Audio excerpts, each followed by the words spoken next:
This is a true story. In 2010, a man named Daniel Moore, an amateur radio enthusiast from Oregon, stumbled across a strange transmission while tuning his shortwave radio late at night. It started with a loud burst of static, then silence, and then a woman's voice, flat, robotic, reading numbers. 372691110. It lasted exactly 2 minutes, then cut off. The next night, at exactly the same time, 3 a.m., it happened again. Different numbers, same voice. At first, Daniel thought it was just a classic number station, used during the Cold War to send coded messages to spies. But the Cold War was long over, and nobody had reported a new number station in years. Within weeks, hundreds of other listeners began tuning in. Online forums lit up with recordings and theories. Some thought it was a military test. Others swore it was extraterrestrial. Then the pattern was discovered. One group of listeners plotted the numbers on a map and found they matched the coordinates of major disasters, earthquakes, plane crashes, even a chemical plant explosion in Texas. The numbers were being broadcast before the events happened. When this discovery spread online, the station suddenly went dark. No more broadcasts. But just when everyone thought it was over, the signal came back. The voice was no longer calm.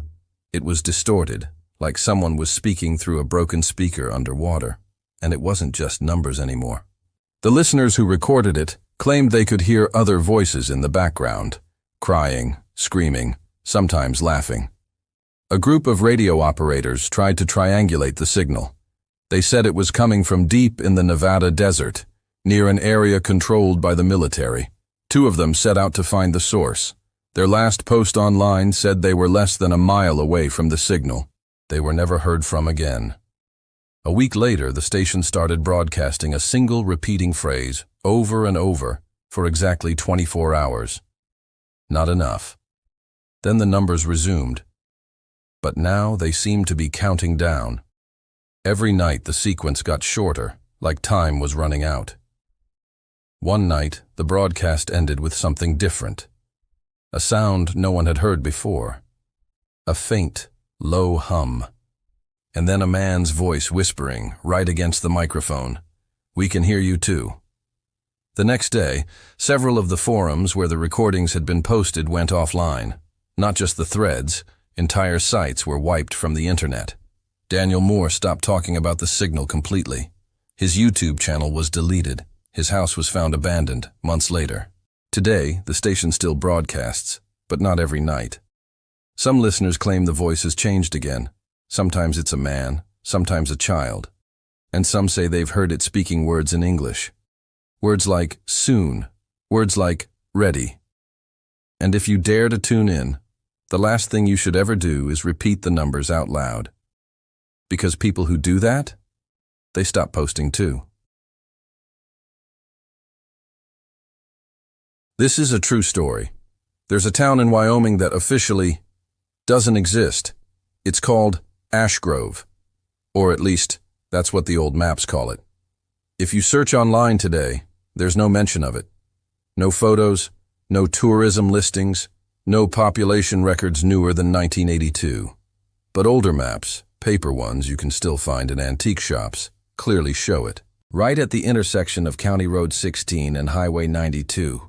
If you drive there now, you won't find a town, just an empty clearing and a single stop sign standing in the middle of nowhere. No roads leading in or out, no foundations, no ruins, nothing. And yet people swear they've been there. A truck driver once said he stopped there for gas in the late 90s. He remembered a quiet little town with a diner, a post office, and a school with a tall bell tower. He even kept the receipt from the gas station for years, until one day it simply wasn't tea in his wallet anymore. An old woman in Casper said she grew up in Ash Grove. She remembered neighbors, church picnics, the sound of the school bell on Monday mornings. But when her granddaughter tried to find her birth records, there was nothing. No hospital record, no school record, not even a social security number until the woman turned 30. Some researchers started digging into what happened. What they found was worse. There are census records from 1950 through 1980 listing over 300 residents of Ash Grove, but no death records for any of them. Not a single obituary, not even graves in the surrounding counties. Then there are the photographs. At first glance they look normal, children in front of the schoolhouse, families at a parade. But if you look closely, you notice something strange. No one in any of the photos has their eyes open. Not one.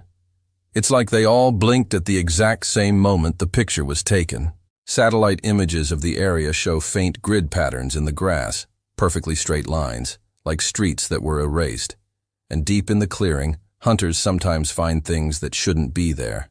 A single shoe, a rusted bicycle wheel.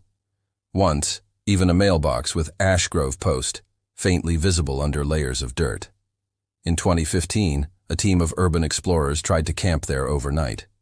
They set up cameras and live-streamed the entire thing. For the first few hours, everything was quiet. Then, just after midnight, viewers noticed shapes moving at the edge of the live-stream, tall, human-like shadows standing perfectly still. The explorers packed up in a panic and drove off. But here's the disturbing part. When they got home, none of them could remember leaving. One of them said he woke up in his car hours later, parked outside his own house with the engine still running. The live stream was mysteriously deleted the next day. Not just the stream, the entire channel. Today, people still visit the site, but no one stays after dark. Locals say if you sit at the stop sign long enough, you can hear a faint ringing, like a distant school bell.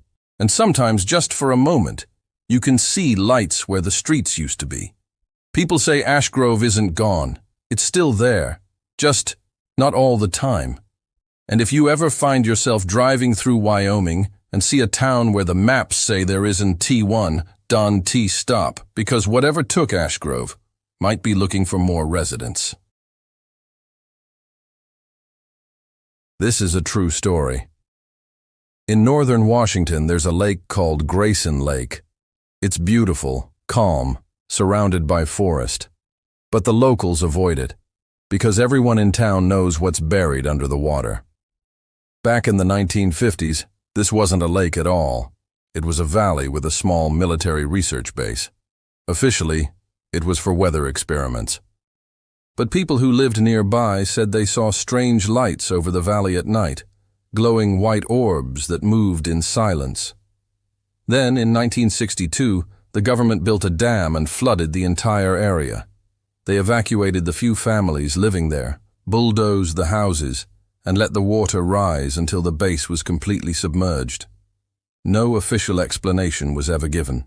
But in the 1990s, during a drought, the lake's water levels dropped so low that parts of the old base were exposed again. Fishermen reported seeing rooftops sticking out of the water, rusted fences, even old floodlights. And then there was what they found floating near the shore. A metal case, corroded but still sealed. Inside were dozens of folders, still intact, with the base's insignia on the front. The documents inside were strange. Pages full of human silhouettes with measurements scribbled beside them. Charts of sound frequencies labeled behavioral response. And one photo that nobody has ever been able to explain. A picture of the valley at night, taken from above. Dozens of glowing shapes standing in a perfect circle. Too big to be people, but too perfectly spaced to be anything natural. The case was taken by authorities within hours. The people who found it said men in plain black SUVs showed up, took the files, and warned them never to speak about it again. After that, the lake was closed for 2 years. Safety inspection, the official notice said. When it reopened, the water level was higher than ever, completely covering the base again. In 2018, a group of divers snuck into the lake to film what was left of the base. They got as far as the old front gate before something went wrong. Their footage shows the divers shining flashlights into the murky water, passing over rusted signs and twisted metal. Then, out of the darkness, a shape moves, slowly. Almost like it's crawling along the bottom. The camera shakes violently, the diver's breathing becomes frantic, and the video cuts out. Their boat was found the next morning, empty, floating near the dam. The divers were never found. Local search and rescue teams refuse to dive there now. They say the last time they tried, their radios started picking up voices, calm, whispering voices, reciting numbers in unison, and one diver claimed he heard a loud knocking sound from beneath him, like something was hitting the lake bed from below. To this day, Grayson Lake is still open to the public, but locals say every few years the water level drops just enough to see something sticking up from the surface. A light pole, a doorframe, once even a handrail. And some nights, if the wind is calm, you can hear a faint humming coming from the center of the lake. Almost like something is still powered on down there. Some believe the base was experimenting with sound waves to control behavior. Others think they were hiding something they found in the valley, something they couldn't risk anyone seeing. But whatever is down there, the government clearly didn't want anyone to know about it. Because if you try to file a public records request about the base, you'll get the same response everyone else does. No such facility ever existed. This is a true story. For decades, people in rural communities across the Midwest have reported the same terrifying encounter. They call him the man who knocks. It always starts the same way. You're alone at night, usually late, around 2 or 3 a.m. Then you hear it. Not on the door, not on the walls, on the window. 3 slow knocks. At first you think it's just a branch or maybe an animal. But then you realize there's no wind. And it's coming from the second floor. One of the earliest reports came from a farmer in Kansas in 1974. He said he woke to 3 knocks on his bedroom window. When he pulled back the curtain, there was a man standing outside, on the wrong side of the glass, smiling at him. The farmer fired a shotgun through the window. But when police arrived, there was no blood, no body. Just 3 perfectly round marks on the glass, like someone had tapped it with their knuckles. In the years that followed, the sightings spread. Always the same description. A man with a blank expression, pale skin, wearing dark clothes. He never speaks. He just knocks 3 times and stares. In 1992, a college student in Iowa set up a camcorder after hearing the knock several nights in a row. The tape shows the student sleeping, then waking suddenly at 2:17 a.m. 3 knocks. He gets up, grabs the camera, and walks to the window. The footage shakes violently. For just 1 frame, you can see it. A man's face pressed against the glass, smiling so wide it looks painful. Then the tape goes to static. When police searched the apartment the next morning, the student was gone. The only thing left behind was the camcorder, still recording. The tape ends with the sound of 3 more knocks. But this time, they're coming from inside the room. Some researchers think the man who knocks is connected to a series of unsolved disappearances across Nebraska and South Dakota. Families would report hearing knocking at night, followed by missing windows, broken locks, or furniture moved. And then someone would vanish, sometimes a child, sometimes an adult, without any sign of forced entry. The FBI has never confirmed or denied investigating these cases. But leaked documents suggest they have dozens of reports labeled with the same term, window entity. One page even has a crude drawing, a tall, faceless man standing at a window with 3 circles drawn over his hand. In 2017, a truck driver claimed he saw the man who knocks while driving at night. He was hauling cargo through a stretch of highway with no towns for miles when he heard 3 loud knocks on the cab of his truck. He pulled over, thinking something had come loose. But when he checked his trailer, he saw a man standing in the road. The man raised his hand and knocked 3 times on thin air. The driver floored it, not stopping until he reached the next gas station. When he got out, he found 3 perfect dents on the side of the cab, each the size of a human knuckle. People who study the phenomenon say there's a rule you should never break. If you hear the 3 knocks, you must never answer, never open the door, never look out the window.